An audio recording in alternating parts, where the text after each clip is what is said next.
कुत्ता रोज रात को सोते सोते चल पड़ता। एक दिन नींद में चलकर वह स्टेशन पहुंच गया। सुबह उठा तो ट्रेन में था।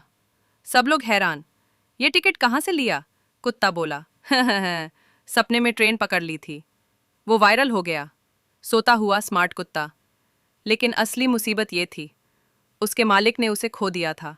कुत्ता बुरी तरह रोया, फिर बोला, कम से कम मुझे लाइक ही कर दो। लेकिन लोगों ने सिर्फ रील बनाई। Sleep walking dog.